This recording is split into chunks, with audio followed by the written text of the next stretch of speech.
Good evening and welcome to 12 News at 6. I'm Mark Curtis. And I'm Kadiba Devine. In the wake of the catastrophic loss in our nation's capital, 12 News is getting exclusive access to the crash lab at Embry Riddle Aeronautical University in Prescott. There, students are trained on how to analyze real-life crash sites, just like the one in Washington, D.C. Today, 12 News journalist Sean Rice was able to tour the training grounds there. He's live with more on how the former pilot who started this program is reacting to last night's tragedy. Sean?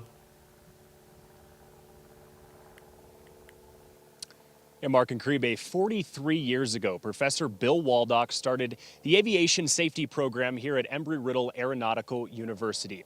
Today, I had the opportunity to walk the grounds of their crash lab with him as he explained exactly what investigators with both the NTSB and FAA are working through tonight.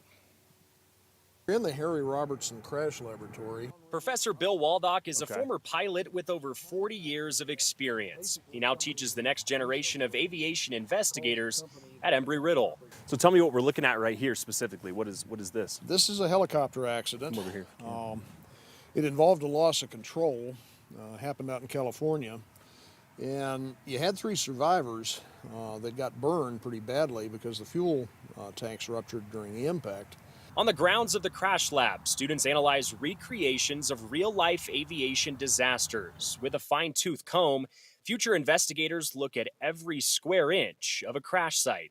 As you go through all the physical evidence, then you take a look at the human factors evidence, and ultimately, hopefully, you reach the proper conclusions.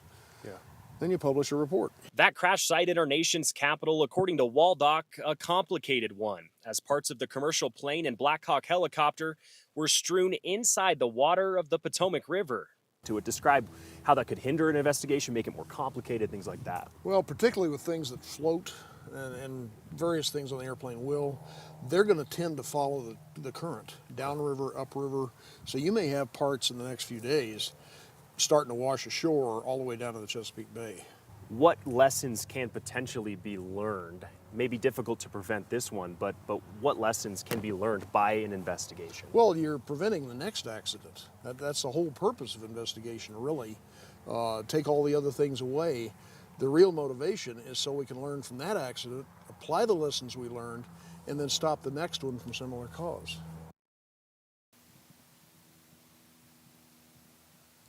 And it's very important to note just how rare these types of mid-air collisions are. Today, Professor Waldock told me there's wreckage from other similar types of mid-air collisions here on the grounds of their crash lab, but none of those involved commercial aircraft like the ones with dozens of people on board.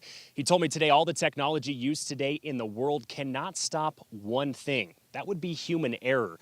He said the one minor lapse in human error or human judgment can lead to a disaster like the one we saw a night ago.